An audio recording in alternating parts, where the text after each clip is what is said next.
Hi, welcome to JJ's Productions, and we've just watched the game against, well, it was against the referee and Bristol City. So yeah, that's not been a great result, but the performance was actually much better, which is what surprised me most. I went into the game actually quite fearful of a bad result, just for the simple reason that I was looking at the team, I thought, where are the goals going to come from? But we actually did okay from the off. The referee, though, just absolutely ruined the game. From the red card, which I haven't had the chance to look at, obviously, to just 50-50 decisions that were just not given our way, just utter incompetence from him, and I just hope we never see him again, but that's unlikely. Well, I agree with what you've said, Josh, that we were playing against a team and a ref. He was diabolical. And okay, he sent Alan off. It was a bad challenge, I suppose. At first I thought he'd gone for the ball, but nobody argued about it, so I'm assuming that it was a sending off. But that ref gave nothing to us, nothing. And he didn't award them a yellow card until midway through the second half, which was disgusting. It was a running joke. Yeah. But me and Josh have come off the match not saying, oh God, what a diabolical match it was, and oh God, they were terrible. They weren't. First half, I thought they played really well. And second half, they started well. And then McLean sort of cocked up. And that goal went in, and from there it was no turning back. But I blame Josh for this anyway, because he predicted 2-1 to them, so it's Josh's fault. Well, there's one thing, you can at least say I'm good at predictions as far as that goes. Yeah, but I don't like the predictions. But yeah, McLean, I thought he had an alright game, but yeah, it was a bad error. He should have shown the player inside, and he just let him run on the outside. I've got no issues with the rest of his game, really, but that one mistake, there's an argument that the second goal could have been done more by him as well, but, you know, there were 2 goals at the back post. We need work on that. It's becoming too often that. And as far as the game itself, I'd say Badou N'Diaye was the man of the match by a mile. Klukas did well. And Martin Zindi, I thought he played well. Yeah, Bruno did well as well. So they were justified inclusions. And I'd be amazed if Nathan Jones gets any stick for that. I know the results aren't lying, but the performance today was markedly improved from the last couple. So there was something weird going on today. Nathan had got ordinary clothes on, even down to ordinary shoes, and I didn't get it. And before the match there was so many photographers waiting for him to come on the side, you know, on the walk-in. It was unreal. I thought, do they know something we don't? Because there's never that many photographers there, is there, Josh? No, there isn't. You know, and I thought there's something going on, so don't know if there is or not. You know, we'll have to wait and see. I'll be surprised. I mean, I know it's getting tetchy down at the bottom, but I'll be amazed if it's anything that could happen with him, at least right now. Can I just show you what I had done? Just look at these nails I had done yesterday. I thought it'll bring them luck. Dirty fruit balls. There. But yeah, that's the hot take, and we're going to record this probably Tuesday or Wednesday, be released the same day, so yeah, hopefully by then we've seen the match in full, or at least as much of the highlights we can catch, and we'll have more informed of you.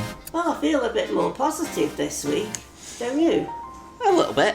I came out of the match, as you saw, feeling quite confident, and then I went on Twitter, and anyone would think that we'd lost 7 matches in the row. It's only 6. Well, 6 out of 7. Yeah. I mean, I think Stoke played really well on Saturday. I do, honestly. And first half, well, they were just in charge. They were the old Stoke of the Premier.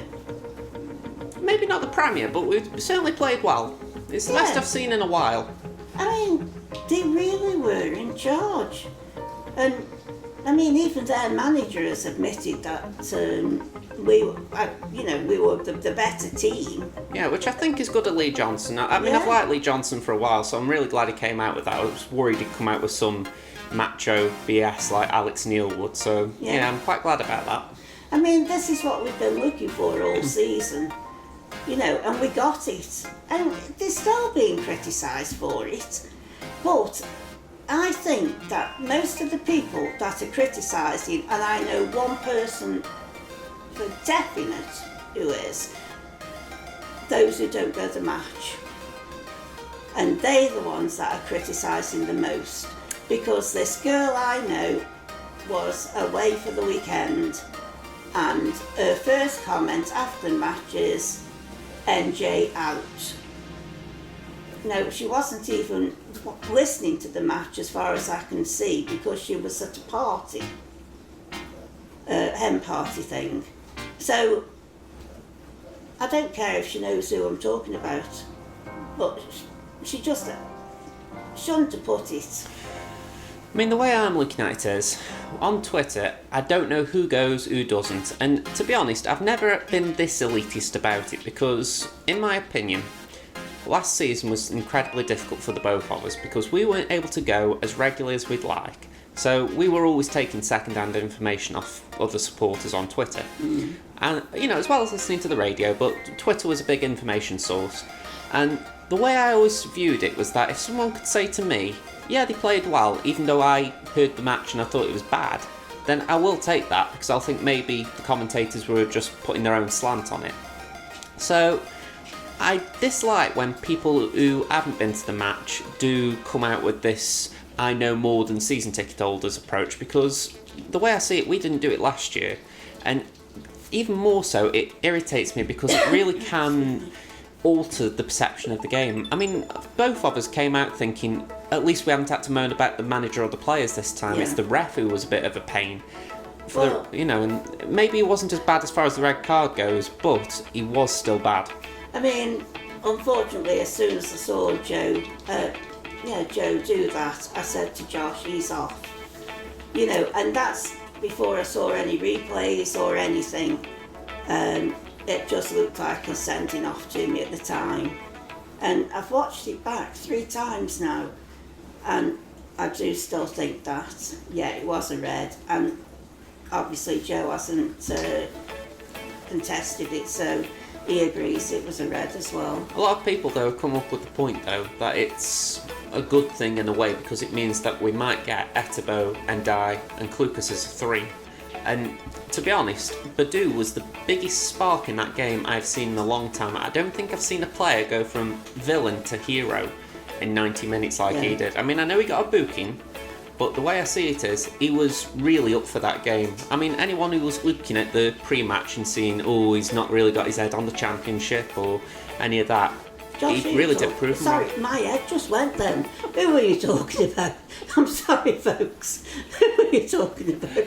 Badou N'Diaye. Yeah, sorry. You know, the guy I'm going to name the episode after. Yeah, I'm sorry. I just went a complete blank. I don't know what I was thinking about. Sorry, folks, anyway. Carry on. But yeah, I mean, from pretty much the first whistle, he's going to the fans, he's going, come on, you know, and it was a really strong sort of performance in terms of he was getting into every tackle, he was winning balls in the air. It was really a dominant defensive midfield performance, and you can't really ask more than that, can you? Well, he even went to Joe Allen as he was being sent off and, you know, sort of consoled him and then hit him across the head, you know, which I thought it was good of him. It was a pat on the head, not a hit. He didn't go... No. But it was one of them. Yeah. But, as I say, I thought he played well. And Bruno. I haven't got anything against the pair of them. I mean, I'm going to try and put this on the screen. If I can, I'll be impressed. But the way I see it is, those first 15 minutes we played with a very good shape. It was like a back 5 that could turn into a back 4 at will. So we've got Edwards, we've got Carter Vickers, Lindsay and Bruno. Call that the back 4 if you like. Then you've got like a midfield of Badou, Allen, Klukas. Now, the way I saw it is, McLean was acting as any former winger. Yeah. So if he needed to defend, he was a wing back, Bruno would step back, join the back 5. If they were attacking, Bruno would hold a bit of width and act as the left back, so that McLean could act as a winger going forward. Yeah. And I know it's only 15 minutes, but I can't help but look at that and think that is actually a positive going forward, that maybe we have, I won't say we've solved the McLean problem, because the second half and the end of the first half a little bit showed there's still work to do. But I do like the idea of that. Yeah, but as I say, I was happy with that lineup. Yeah. I really was happy. It was strange. Before, I was really against it. In the concourse, if you'd have heard me, I was honestly fearing 3s and 4s against us, but they played so well in it, so I was really impressed. And I have got to take my words back about Gregory. I really have. He worked so hard on Saturday. He really did. Yeah. And I do take it back what I said about him, that he does need somebody up front with him. I'm still about that. But that guy played his heart out. The way I see it is, he might not be clinical, but he gets about. Yeah. You know, he should score. You know, it's one of those where I think if he was on the end of something more often rather than try and create it, he would actually score more, but it's just that he's trying to do it all himself. So he can't create and score. Somebody has got to create for him. I mean, this is where I think Hogan was working well with him, because I think they had a bit of a to and throw, you know, in the sense that, all right, if you're going to hold on to the ball, I'll run and make a run so you can pass the chance to me, and vice versa. So I'm not necessarily saying Hogan's the answer, but maybe just someone with him is. Yeah. I mean, I thought Ince had a stinker on Saturday. Yeah, that was I mean, I feel a little bit for Ince, because as soon as the sending off went, and you were noticing it, he essentially was dropped into the midfield 3, and he didn't like it. No. And you could see Nathan Jones on the sideline essentially giving him pep talks, as if say, right, when he does this, you do this, and you know. I mean, NJ called him over 2 or 3 times, didn't he? Yeah. And like I say, Ince just wasn't happy with the position he was in. I mean, he did a job, i.e., you know, he didn't shirk the responsibility, but I think one of the criticisms people have, and we actually pointed out last week in response to criticism of the match before, he isn't a ball winner, and that's what you need in one of those 3. So he tried to do the job, but really, as soon as the sending off happened, maybe we should have put Etebo on. But I did have to laugh, because he was in this position, and then out of nowhere he starts limping, and I did think to myself, he wants to come off. He doesn't like where he's playing, so I start limping. Yeah, I don't think he got his answer, did he? No. I mean, he did come off in the end, but not exactly when he wanted to. But I just want to point something out, Josh, before I forget, about the beginning of the match, before anything happened. Well, we've still got to talk about the end. Well, I mean when the photographers... Oh, yeah. Now, we're on the Franklin side, as you know, and we are by the dugout. And the photographers, there must have been 7, 8, mustn't there, lined up, waiting for Nathan Jones to come on. And I thought, that's unusual. They never do that, do they? No. And he walked on with proper clothes on, not his tracksuit, but dressed up. And I said to Josh, something's going on here. We weren't the only ones. It was on Praise and Grumble as well. Someone else sported up. And I thought, has he got dressed up? Because if he doesn't win this, he's having the sack. You know, and everything went through my head. And then when Stoke scored, the first thing Nathan did was turn right round to the director's box and went, as if to say, I told you. And he just turned right back without a response from anybody and carried on celebrating. And I couldn't get it out of my head all match, could I? I mean, for me, that really does show there's a connection between Coates, or the Coates, and Nathan, in the sense that he obviously wants to get the results for them. You know, I think if you were under pressure, like they'd said, right, if you don't get a result this game, you're going, I think he might have been more reserved. Yeah. But I think that was like, I'm here, we're getting it. Yeah. You know, I really felt sorry for him. I mean, it's got to be said, the red card is another example of things not going for him. Don't get me wrong, he's made mistakes of his own. The players have made mistakes of their own.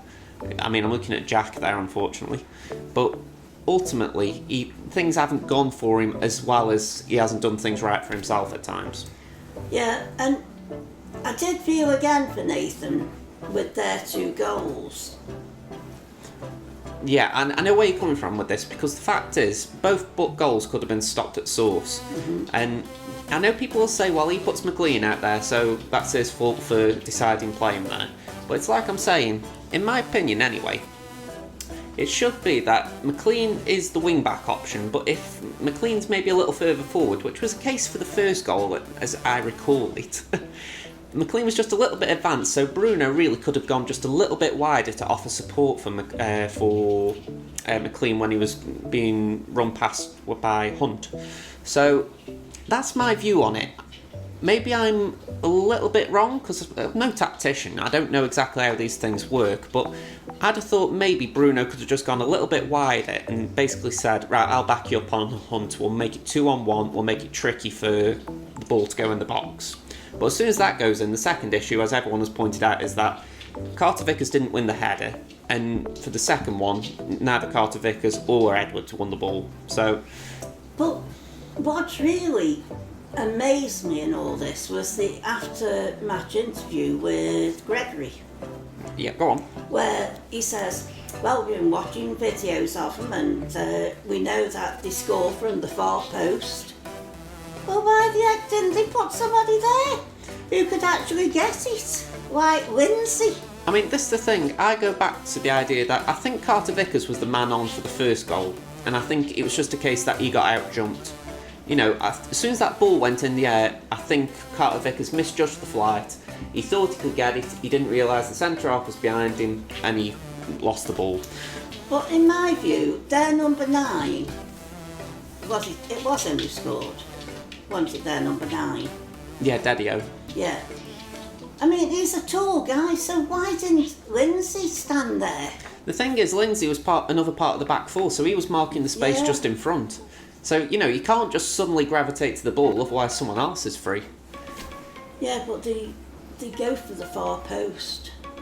But this is what I'm saying, though. You can't just suddenly rotate, can you? You can't have it that if the ball's on the other side, Lindsay swaps centre-half positions. And besides, if that's the case, what's Carter Vickers doing in the defence? You know, I'm being honest, you know, if your 2 centre-halves should dominate the balls into the box, and Carter Vickers just didn't. And I'm not being critical of him. You know, I'll admit, I'm very passionate about Nathan Collins' performance for Stoke, so I do believe he should have played if fit. Yeah. But I've got nothing against Carter Vickers. He's done well when he's played. Yeah. But for me, he didn't do enough to stop those 2 goals. Yeah, well, Tom scored it, didn't he, the second one? I mean, I'm only saying Carter Vickers for the second one because the ball in, I do believe if Carter Vickers had been more dominant, he could have got that ball. Yeah. But instead, it floated past, got to Edwards and rebounded in. Yeah. So, yeah, maybe I'm being critical for the second one, but for the first one, I definitely feel vindicated that he should have done more. Well, just moving on, you know, a lot of things get on my wick. You know, I do point this out on a regular basis that people get on my wick. And there was a guy behind us who called Sam Clucas all through the match, didn't he? He was quite loud. I wouldn't say he was the loudest one who's annoyed me this season, but he was making his opinions known. But I'm just saying about Clucas, he scored the goal. What more do you want? And apart from that, the guy played 94 minutes. Okay, he does get tired. We know that. You pointed it out to me. Don't forget he does get tired. But my response is, well, they get paid for running around the field 90 minutes. If they can't do that, they shouldn't be on the field. It's not that I don't think he can run around. I think he does run around, but I think by the end of the match, his intensity goes. So maybe first half or even the first 60 minutes where he's harrying, he's closing down. The final 15, I think he's just a little bit slower to the press. And I think that's fair to say for a number of them. I tell you what, if they paid me that much money, I'd run around the field for 90 minutes for him. I mean, I go back to it, they can do, it's just that I think the intensity drops. Yeah. But it just wound me up that he was calling Sam, because I just didn't think there was any... I mean, I'm not criticising Sam when I say that. I think he had a good game. Like I say, he got the goal, he was putting his body about. And he did have some neat passes, but equally, I think, yes, he does just tire a little bit in second halves. Well, for me, he'd be a good first sub. Yeah. As far as maybe bring, like in that game, it would have been Etebo if Alan got sent off. I mean, I agree, but sort of leave him till around about the 75th minute, between 75 and 80 minutes. There was something that really got me. Sorry, I've just remembered that. Before the game, everyone was doing the warm-ups, as you can see in the picture there. And one thing caught my eye, and it was that on their own, Etebo, Hogan and Campbell were doing a warm-up. And I couldn't help but think, why are them three warming up separately to the rest of them? And I thought, well, maybe it's like forwards training, but then I realised Vokes wasn't there. Yeah. So you do start asking the question, why are they on their own? Yeah. And it turns out they were the three subs. Which makes you wonder, did he sort of plan those three subs in advance? And all I can say to that is, if he was... Well, yeah, there is that. How can you plan your three subs without knowing how the game's going?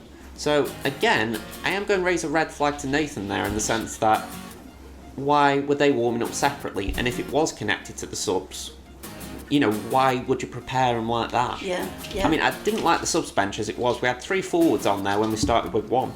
So the most we could do is, as what happened, you know, we could bring one on to make it two up front, and then we've got two still on the bench. So you've got to take one of your strikers off. You know, you couldn't bring all three on unless you did some weird system where you got three playing central. Yeah, it was. It just seemed strange, didn't it? Yeah. I mean, you nudged me and said, "Look at him," and I didn't think what it could be about really. Until you said to me, that's what it was about. I mean, I can't help but look at the warm-ups because it's like when we were at Charlton. I liked the warm-ups that the players were doing there in the sense that it was the defenders. And they were all doing heading training and trying to make sure they won balls. And I thought, okay, this is a good sign. Yeah. Now, I don't know about you, I haven't seen that since. No. So it does make me wonder if we're changing things on the fly as far as warm-ups, or maybe I just haven't caught it. Yeah. I mean, there are different areas of the pitch, so maybe that's what's happened. But yeah. I mean, sometimes something gets our attention and we don't sort of look what they're doing. Yeah. But it was just strange. I mean, I'm changing topic again here, but I don't know about you, I didn't think Bristol City were all that. I mean, they're, I think, 5th in the table, they might be 4th now. I'll wait until the screen rotates. But for that, I didn't think they were great. They're number 45. Was it 45? Casey Palmer? He was here, there and everywhere. He was a little devil, he was. He was lively. Yeah. And I'll admit, I've got to praise Lee Johnson for changing things up after the red card. He basically told the players, right, we're going for this. Yeah. And I don't think it worked well for them in the first half. I think we actually responded well, as if to say, right, if you're going to go on us, we'll go same to you. But I think it did pay off in the end because when we tied, they got more bodies up front. Yeah. So it was quite clever in the end. Well, going back to the elephant in the room, the red card, can we have your comments and your thoughts on what you thought about it? Was it a sending off or wasn't it? I mean, my sister, she texted me and said the Sky pundits had said it wasn't a sending off. So, I don't know. I mean, personally, and this is just me obviously, but I think it's one of those where 20 years ago it wouldn't have even been a foul, and maybe 10 years ago it would have been a yellow. Yeah. It's just one of those challenges that have gone with contact sport becoming less contact. Personally, if I could just alter the rules, I would actually make that a yellow, in the sense that, I know that sounds funny with me saying it because I'm a Stoke supporter, blah blah blah, but say it had been against us, I would have still been saying yellow, because for me, he was going for the ball, it wasn't a malicious tackle, it wasn't like he was trying to break a leg, so for me that would be a yellow. But how football is now, it is a red, and I don't like that. Yeah. I mean, we couldn't say yes or no at the time. I mean, I did say yes, it was a red. I've just contradicted myself there, haven't I? You said red at the time, I think, yeah. Yeah, I said he's off. But then my sister, she texted and said they'd said that. And all these others were shouting, that wasn't a red. So Just let's see what you think. I mean, this is what I get with the Twitterati. You look at them and you're reading all their tweets saying, "Oh, why are them lot cheering a player who's got sent off?" We only see it once, and I'll be honest, I watched it live and I thought it wasn't a red. Yeah. So yeah. I really don't agree with this old I am mighty who can actually see replays or hear multiple points of view from a radio commentary who have got replays. For me, the supporters would get one shot at viewing it. So most of us thought, oh, it wasn't a red, so that's why Alan gets cheered off. Yeah. We think it's been harsh sending off, so we're going back our own player. So don't give me that nonsense that we have to sort of jeer them off or whatever. I mean, after that, to be honest, we were playing with 12 men. Oh. Against 12 men. Because that ref was certainly a Bristol City fan. I mean, the thing is, you wouldn't know it in the sense of, like, the big decisions as such. He did give a few things our way, but it was like the little ones that were adding up, like 50-50 challenges. It was like, oh yeah, I'll give that Bristol. Oh, you want to take a quick free kick? No, I'll call you back and make sure you don't have any momentum. It's just like a tally of little things that build up, and you think, you honestly don't want us to get back in this game, do you? No, I mean, there was one, definite one, where, I can't remember now, senior moments, that somebody was fouled, you might be able to pick up on this, fouled one of ours, we got up to take the free kick, oh no, it wasn't ours, we had a drop ball. Hang on, another one that anyone on the highlights will probably have seen, when, after we conceded the equaliser, Klukas went up the other end, but a cracking save out of the goalie, goal kick. And you think, pardon me, it was probably for a foul, it was brought up for the free kick even, but you think, that was actually a little harsh. I don't think anyone in live play noticed the foul. I mean, maybe it was an offside, I haven't looked at the replay again, but again, it was little decisions that you think, was that right? But even when I saw it on television, nobody said at that time, in fact, that guy, who was commentating, he says that was a good strike. Yeah, I mean, the commentator on Quest, I know we're going to highlights here, but he never brought up it was an offside or a free kick, so you think, why didn't he see the save? But, I mean, it was a clear save. And it went out for a corner. Then the next thing, they're having a goal kick, and I think... I was actually looking forward to the corner. I was like, come on, we're going straight on the attack. And it's like I say, it's little things like that tally up, and you think... I mean, I just didn't see an obvious free kick. No, so, I didn't. Because I thought, corner, come on. I'm saying it to myself all the match, come on. And he definitely saved it, but... Again, if you know any different, please tell me and put me out of my misery. I mean, I'm here with another one here, but Badou N'Diaye, and like I say, I think he had a cracking game overall, but I think he lost his composure when he got his yellow card, and for me, I didn't see the tackle, like on replays or anything like that, but at the time it looked quite clear to me. Like, it was just a plain tackle, I didn't see a foul in it. He obviously got upset, Badou, and he was ranting and raving, and he did earn a yellow card for that.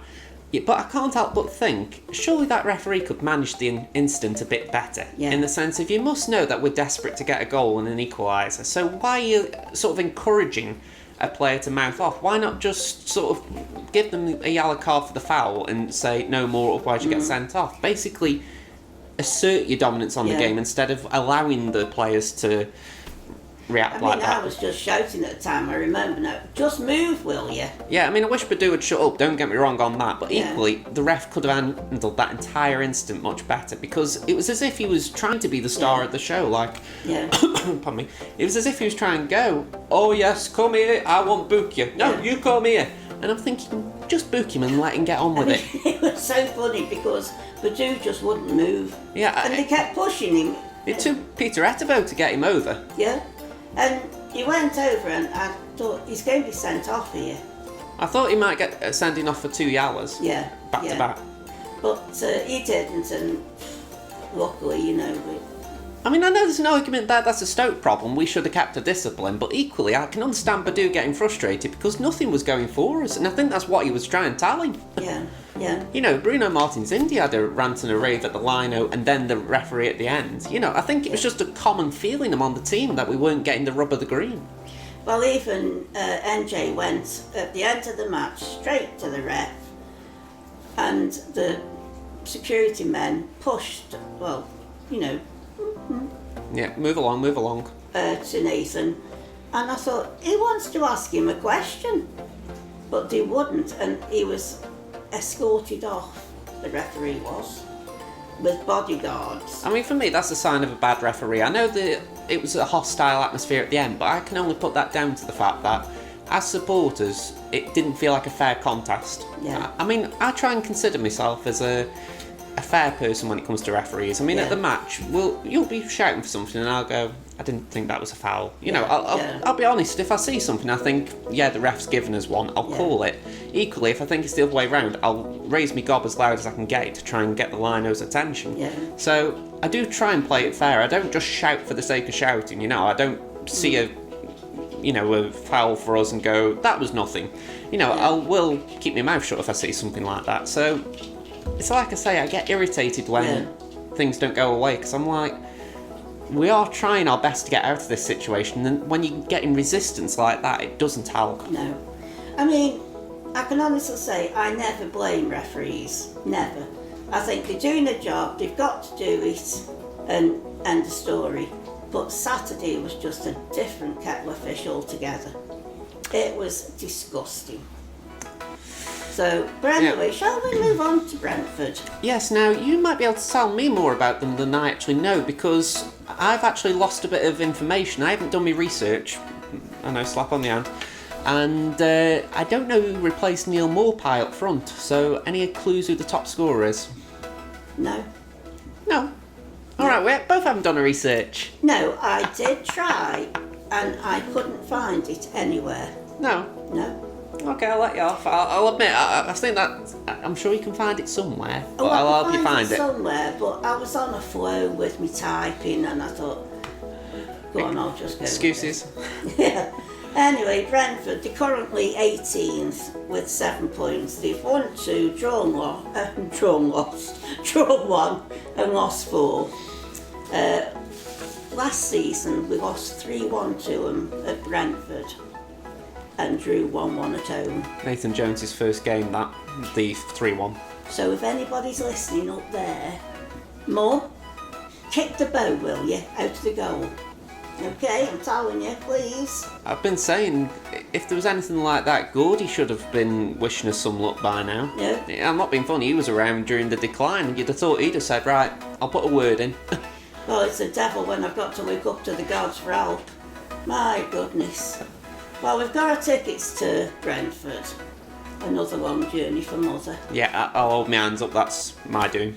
Josh wanted to see the ground, didn't you, before it was... Brentford supporters might not like it, but my attitude was, I never saw White Hart Lane before it was demolished. I never saw Upton Park before it was demolished. So my attitude was, I want to see a London ground that is going to... It's not going to be used from next season. I don't know if it's going to be demolished. But I want to see one before the transition happens. That way, you know, I've sort of honoured that sort of thing. Yeah. I mean, I'm lucky I've seen most of the grounds. Yeah. You know, so I just do what Josh wants. I'm that kind of mother, you know. Oh. I just tag along for the journey. Well, I'll put it like this. I've got no plans as of yet to drag you to Swansea, so we're quite fortunate there. I've been there. It's on the Morrison's car park, you know. I know, you've told me a few times. I know, I just couldn't get over it. But as I say, I just won't be positive on the way back more than anything. Yeah. I'm sick. There's this guy who's on the bus all the time. And I'm sick of saying, Pewis, I want Pewis back. Oh, next year we'll be in Division 1. Oh, you know, we'll be in bloody, conference. I thought, where are you going? And, do you know, I have to try so hard to keep my big mouth shut. I'm interrupting a second, right? Look at the league table on that side, right? Stoke, Huddersfield, we've got Derby, Brentford. All of those teams are in the bottom half of the division. All of those teams want to be in that playoffs. yes, we are in a bad position as far as points go. I do recognise that. But I don't think it's beyond us if we can actually get things clicking to actually go on a run of form. Yeah. Now, I know that is saying a lot considering the last 2 years, and I am not suddenly saying we're going to flick a switch and everything will be alright. But equally, I am getting sick of this idea of, oh, it's 1 win in 7. Oh, God, we're going to get relegated. And I think, come on, back the team a little bit. Well, this guy on the coach, I mean, my echoes are coming up now. It's always the last 28 matches. It isn't the last 28 matches, for goodness sake. And for the record, I've just recognised there might be some hypocrisy on my part there, considering I went 1-2 as the prediction last time for the Bristol game. You can pack that in and tell you. For the record, I stand by the fact that that's what my head was telling me. My heart was open for a Stoke win. It always is. Just because my heart can't override my head doesn't mean that I don't hope Stoke win, that I believe we can get a result. It's just that part of my brain says, you know what, the odds are against us here. Yeah. But as I say, I just hope that it's a bit more positive on the way back, because if I hear Buell's name once more, I'm going to smack this guy in the mouth. I wouldn't mind, but I always think to myself when she says this, I'm the one who's going to end up having to step between her. I don't particularly want to get on the end of a fist. I mean, I don't cause trouble, but sometimes I have to say what's on my mind, and I have to think about Josh, because I sit by the window and he's on the outside. So the first person again to pick on is Josh, where it's God Almighty that, says things. But I won't say it, and I just sit and listen. But with it being a long journey, I've got my book and I'll zone out. I mean, that's my plan. I've said it a few times. I had the Thrawn series on the channel, and I won't finish that. The last 2 coach trips have just been that short. I haven't been able to dip into my book for long enough, so that is the plan. I'm going to finish the book so I can do my final video on it, please. Well, that's what I'm going to do. I'm going to zone out of all the negative comments, because once I've reading my book, I won't know what he's saying. So, I love how you're pointing at me then, instead of saying, oh yeah. I mean him across there on the coach, But I'm sorry I haven't got any facts about their top scorers or whatever. I'm just trying to think. Ollie Watkins is still at Brentford, I think. I'm just trying to remember. It's Romain Sawyers who left for West Brom. So that's still a creative player for him. Yeah. I do apologise as well to Brentford for the fact that I was following you a bit more last season, and then you have had a bit of transition with Mulpai leaving with Sawyers, and I think you lost the other one of the centre-halves to QPR, didn't you? I can't remember his name off the top of my head. But like I say, you lost a few, and I think my brain just didn't fill in the gaps as far as who you've brought in. But well, I must say, Brentford, last season you did shock me. I think you were our second game. Yeah, you were. And for us to lose 3-1... sorry, that was the away game you're thinking of. Away game, yeah. Home was the second game. Yeah, third game then. Yeah? No, the 1-1 was the second game of the season, and the Brentford game was just after Christmas. Yeah, but I was shocked that you beat us 3-1. I really was.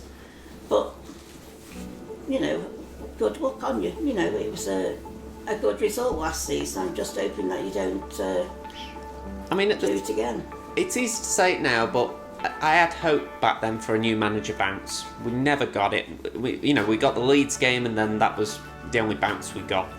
So I'm hoping that maybe where it started is where we can put things right. Yeah.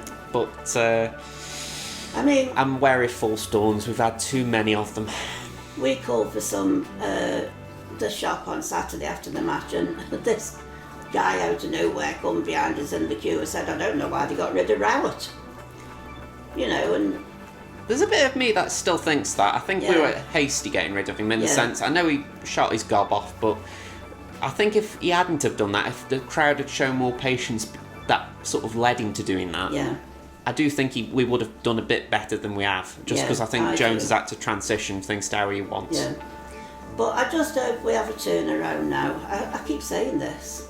I feel as if, like the players are regurgitating the same old rubbish each week. I am.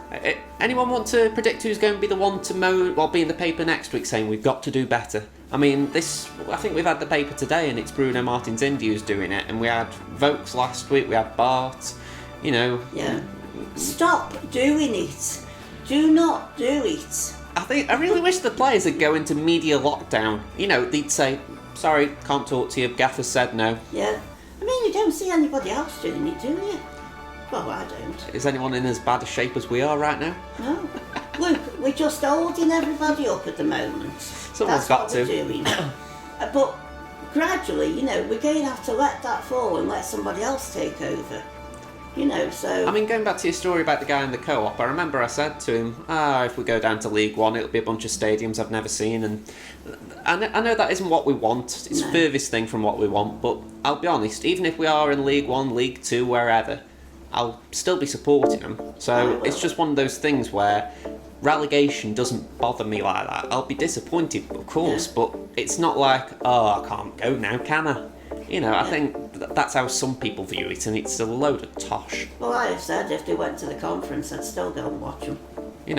I'll be honest, I'm not someone for... How would I describe it? I don't judge my own facial reactions, but just then I really hope I did shoot a look of dirt towards someone who would consider not going because they're in League 1 or 2, because that is pathetic. Yeah. I mean, on Saturday, the ground was empty, and I thought, it wasn't empty, but there was a lot of people missing.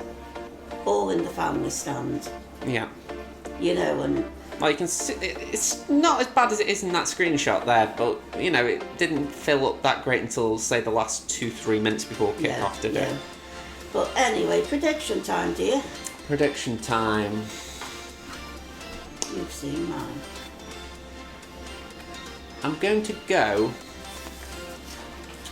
1-2. I'm thinking to myself, this is where it gets tricky. I'm going to think we're going to come out of the gates flying like we did against Bristol City, get a goal, then we'll get another one just before half time, and then in the 80th minute Brentford will score, and then we'll be pooping our pants for the last 10 minutes. That was a bit definite, wasn't it? Yeah, that's how I'm going for it. Right, well, actually, I've gone with the same.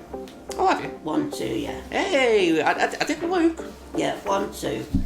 I don't care who scores. I don't give a monkeys. Yeah. It can be Jack. I just don't care, but just get the goals. You keep saying that, don't you? Yeah. Ever since you saw Jack take a good goal kick in the warm-ups at Preston, you've been saying you should do that more often. Oh, it was Charlton, not Preston.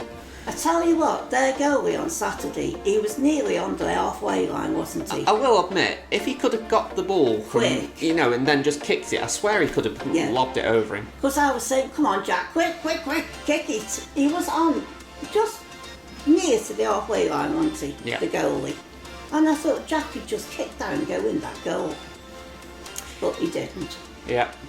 Or else it'd have been 2-2. Anyway, folks, let's have your comments, please. And if you do like it and you haven't subscribed, please. Yeah, same as usual. Hit the like button, subscribe to the channel, share it on any social media platforms you're on, because I'm only on Twitter and I don't really get a lot of traction on there. So if you're on any of those, please share.